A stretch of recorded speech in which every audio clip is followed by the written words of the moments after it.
Hashtag, let's go.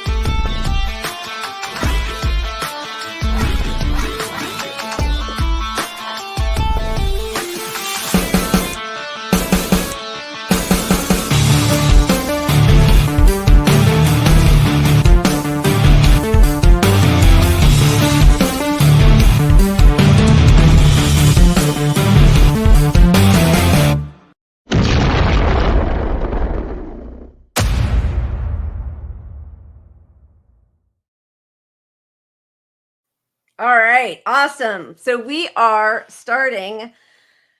What is it? Fuck them poors, poor propaganda. Poor propaganda. Because look, this week, if you were on Twitter, you saw a lot of crazy ass propaganda put out by the right. And Wall Street Journal, New York Times, they were off the charts with all their nonsense. I mean, they all read like parody these days. They really do. I mean, it's so funny you say the right, because it just feels like it's the whole power structure, right? I mean, it's just all corporations, neoliberalism, whatever it is. But we do need a new term for that, because the right, I do always say the right, but I mean, the Democratic Party is right now. It is. So I mean, it's a right-wing party. That's the rub on it. It really, it's really sad. We see it every time that they say that they are just reaching across the aisle to compromise. They will never do that the other way. They will never extend a hand to the left.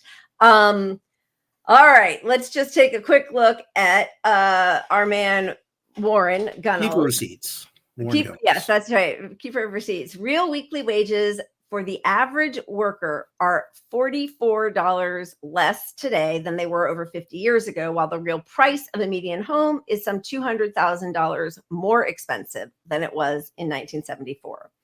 And the boomers say, why can't the slackers save for a rainy day like we did? 44% of Americans can't pay an unexpected $1,000 expense from savings. We're just not wired to save, the expert says. So once again, these are... Yeah, they put the blame on them. Like, we're not wired to save. It's saving. You can't save. And if you have an opportunity to save, your life is so, you're working at some shit job. Like, you're going to spend $20 to go to the movies. You're not going to save. You need to do something to... A little joy. I mean, like, that's the other thing, so many people who are working 2-3 jobs, they get no vacation, no paid sick leave. They're never going to be able to afford a house. And so they're judged on maybe buying an expensive coffee or avocado toast. That was like the expense, the luxury of the day a few years ago. And the fact that that still is being thrown at people now is really, electricity bills in the United States have risen by 25% since January 2020, while natural gas bills are up 29% over the same period. So rent, we've always shown the rent skyrocketing, GIF, whatever you want to call it. But the rent is astronomical. Wages aren't keeping up. Gas and electric are 25% less affordable than they were 3 years ago. Under Trump. How's that going to go for Bidenomics, which they don't even talk about anymore? They just kind of keep doing these, propaganda pieces. Yeah. And then, you're going to intersect this with COVID. Young people are more likely to be out getting COVID, to be honest, right now. Yeah. They're also strapped. So when they get COVID, they're more likely to just go, I don't have COVID. I got the flu and I'm going to go to work after one day, because the government says we should go to work. And one day after I get COVID. How many podcasters who you watch or shows that you watch or listen to, they are coughing and like sniffling nonstop. And actually on Breaking Points, I think yesterday, both hosts were sniffling and coughing. One of them had just been out sick and then said something like, look at us, we still power through and we come to work sick. And it's like, good old Americans powering through and spreading it, by the way, to everybody around you. I'm sure that the camera guy and the makeup person and all that, they're thrilled that you're powering through. So now they can get sick, and then their kids and their spouses. And I mean, it's really, Well, this is the economy, so I won't go on COVID longer. I know. But I mean, look, meanwhile, well, no, go ahead. Here's some of the articles we're looking at. Paul Krugman. I cannot believe I used to like that man. Our economy isn't Goldilocks. It's better. Whose is that for? Like, it's just for the New York Times readers. to feel good about themselves. I mean, to these people, the economy is 100% their stock portfolio. Yeah. Like that is the whole of the economy. Yeah. Yeah.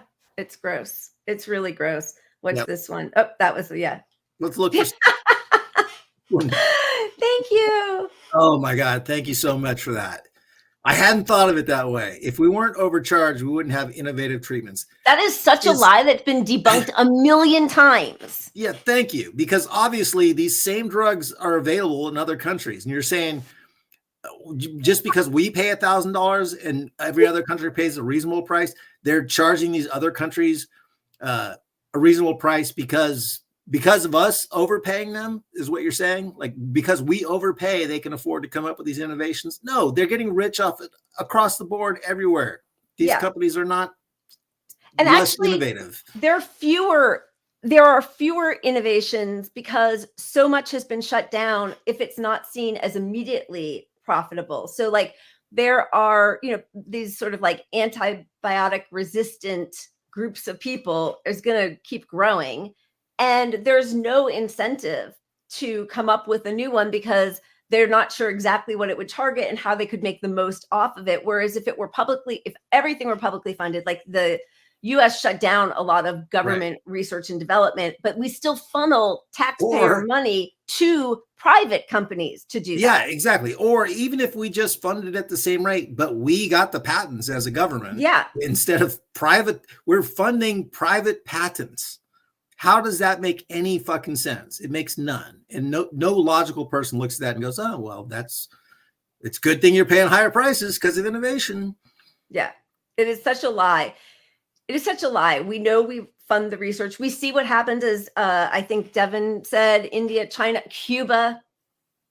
Somehow it's not capitalism where they're managing to innovate. I mean, it is such a lie. Yeah. Cuba has a cancer vaccine. I mean, now it's not for everything. Yeah. It's lung cancer. I mean, they say lung cancer and, lung cancer. I think that their vaccine for COVID is much more successful than ours. And I mean, obviously this is long forgotten, but remember Biden's moonshot to cure cancer? He was going to cure cancer. Meanwhile, he's fucking, the whole world's dying because of a plague while he's curing cancer. Which also, by the way, can spur on cancerous growth. COVID. Absolutely. So like, he's such a. But look at Merck. There's a life-saving cancer treatment here called Keytruda. It's $200,000. They made $25 billion in sales last year.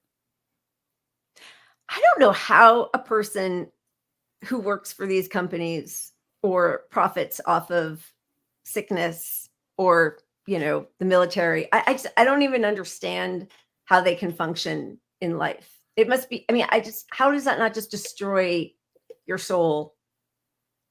I just don't even understand it. I think they rationalize it. Like if we hadn't done this research and this brilliant work, 100,000 people would be dead. Okay. But if you release the patent and charged a reasonable rate, 1 million people would be alive from it, or 20 million people would be alive from it. But they hang on to that. Like if we didn't make this thing happen. Yeah. Yeah. I guess that's how they rationalize it. And I do think that, just like people, there are people who, we're all children of immigrants who are here, unless you are, your ancestors were either native born or brought over indentured slaves. But like first generation people who are totally against immigration and want to close our borders. Like, I think that there's an idea that if something good happened to you, you deserved it, but not everybody deserves it. So like, I think they justify it that way. It's a really strange way to look at society and people, your fellow people, just insane. It's capitalism. I mean, we train people from birth in this country to like work hard, make money, don't rely on the government. So like, if you can't afford the treatment, they think there's programs that are getting these treatments to people, or, Merck donates like, Merck, if you don't have any money and we'll make, some people will get the treatment. Well, no, you're not going to get the treatment. Yeah. You're not going to hit the lottery and get the treatment for free. They'll do a little bit of philanthropy to try to address the problem they created in the first place. Exactly. And then people will say, oh, you're so great. All right. What do you think? Should we move on? We do have so much. Do you want to economy stuff? Yeah, well, let's move on from the economy because we want to make sure we get to everything. Yeah, I know what's her name? Karine Jean-Pierre is still blaming Putin for the oh yeah, well, this is so short. We'll just play it. Wait, it matters. Let's not forget what has been happening almost 2 years now, right? Putin's war right, but that has caused inflation. That has caused prices to go up, right? So you would think that was a clip we pulled from 2 years ago, or last year, or last 3 months ago. That was this week. They're blaming Putin's inflation. Yes, each segment we're trying to sort of like focus. We do this anyway on our show about, the propaganda and the creation of narratives, but it is just such a dereliction of duty that mainstream media is silent on all of this. They never want to hold the powerful to account. They never want to keep scraping below the surface and reveal the truth.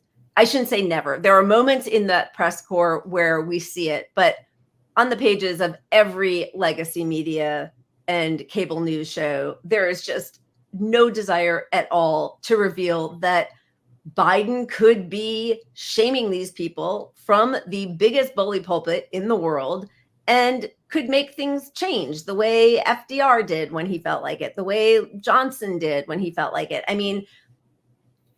He could use his executive authority to force all these patents to be available to the public. Yeah. Yep. He's not even the executive authority. He wouldn't even have to do that. There are legal pathways towards releasing some of this stuff anyway.